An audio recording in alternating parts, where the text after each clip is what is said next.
It took a lot for people to make it to Bank of America Stadium on October 26th. My family just got water back about a week and a half ago. We didn't have any internet, no cell, no nothing, so you didn't see anything until a couple days later. The night that happened, my son come home and he said, "Mom, I don't never want to see anything like that." It's just like everything just wiped clean. There were hardships. One of my family friends actually passed away. He fell, his apartment complex came undone from the foundation. He left behind his wife and 2 young kids, and just having to go to that funeral and watch the kids have to put their dad in the ground, that's hard. For people in Western North Carolina and beyond. The thing that was really scary for me personally was that I didn't hear from anyone.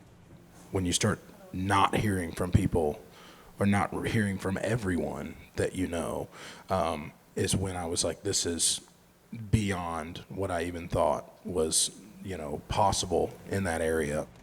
I remember there was some video of an area that I knew intimately in Western North Carolina, and when they sent the video, I didn't know what I was looking at. Houses are washed out, they're finally finding people. That's when you realize, it's like, wait a minute, these people are close to me my whole life. So some notable natives wanted to do something about it.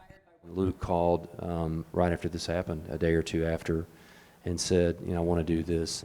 There was no question that this was going to happen come hell or high water. I told Luke, I said, whatever you want, I'm there. A show like this usually takes a year or a year and a half to plan, and we were able to get it done in 3 weeks. On October 7th, Concert for Carolina was announced. It sold out like that, and all these people here, donations everywhere. I told my daughter, I said, "We got to go. That's our part. We got to help." I have friends around the world, in Europe and other places, who heard all about this. Over 82,000 people, including hundreds of first responders from the Asheville area, came together to see the likes of Keith Urban, Billy Strings, Sheryl Crow, among others. But for Luke Combs and Eric Church, they had someone they knew they had to have. I'd like to thank Luke and Eric. I couldn't get his cell number, so I kept going through my phone to find who would know James Taylor. I'm pretty sure after talking to James last night that I think I stalked him for a period of a week or two. All the artists being on stage for different reasons than usual. This is just one perfect example of how, okay, we got a platform, and if God's going to give us this ability to use that platform to raise money for people who need it, that's the best thing you can do in life. For all the people that have been working up there, it's a little bit of a taking a breath.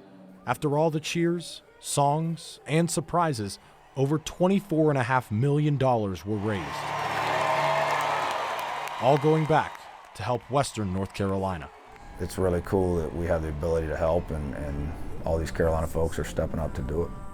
And that's going to come back to our community in millions and millions of dollars for support for the months and years that we're going to need it. This is for the most worthy cause that I can think of, so it means so much more than just a regular concert. These people are going to need help long after tonight, and long after next month, and long after 6 months. They're going to come back. They're going to build strong. It's going to come back.